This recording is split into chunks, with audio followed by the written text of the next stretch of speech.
कोलकाता के RG Kar medical hospital में 31 साल की रेजिडेंट डॉक्टर के रेप और मर्डर केस ने पूरे देश को हिलाकर रख दिया है। 14 अगस्त की रात को रिक्लेम द नाइट के प्रोटेस्ट देखने को मिले। हजारों औरतें और लोग सड़कों पर उतरे छोटे बड़े शहरों में जस्टिस की डिमांड करने के लिए। लेकिन इसी रात 40 के करीब गुंडे इस हॉस्पिटल में आकर प्रोटेस्टर्स पर हमला करने लग जाते हैं। प्रॉपर्टी को वैंडलाइज किया जाता है, पुलिस पर भी स्टोन पेल्टिंग करी जाती है और पुलिस को टीयर गैस का इस्तेमाल करना पड़ता है इन गुंडों को भगाने के लिए। कौन ये लोग थे, किस पार्टी से एफिलिएटेड थे, कोई नहीं जानता अभी। लेकिन वेस्ट बंगाल की चीफ मिनिस्टर ममता बनर्जी पर ब्लेम डाला जा रहा है इस रिपीटेड लॉ एंड ऑर्डर के फेलियर के चलते।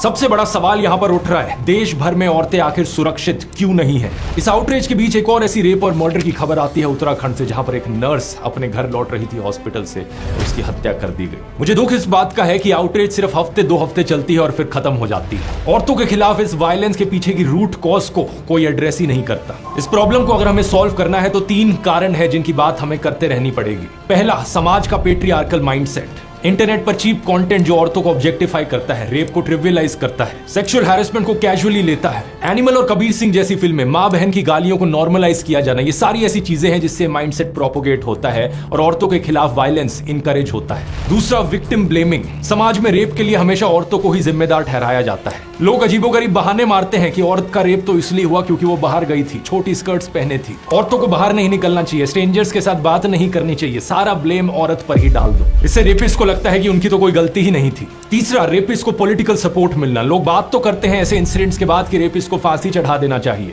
लेकिन असलियत में कॉन्विक्टेड रेपिस्ट के साथ क्या होता है ये देख लो। Convicted rapist Gurmeet Ram Rahim Singh, Haryana elections की वजह से इसे जेल से बाहर का रास्ता दिखाया जाता है। 20 साल की सजा में से इसने 235 दिन तो जेल के बाहर ही बिताए हैं। बिल्किस बानो के बलात्कारियों को मालाएं चढ़ाई जाती हैं, उन्हें संस्कारी बुलाया जाता है। बृजभूषण जैसे नेताओं को ओपनली सपोर्ट किया जाता है और कोई अगर पॉलिटिशियन रेपिस्ट बन गया तो उसके फेवर में रैलियां निकाली जाती हैं। अगर देश को सही में औरतों के लिए सुरक्षित बनाना है तो इन 3 चीजों पर काम करना होगा।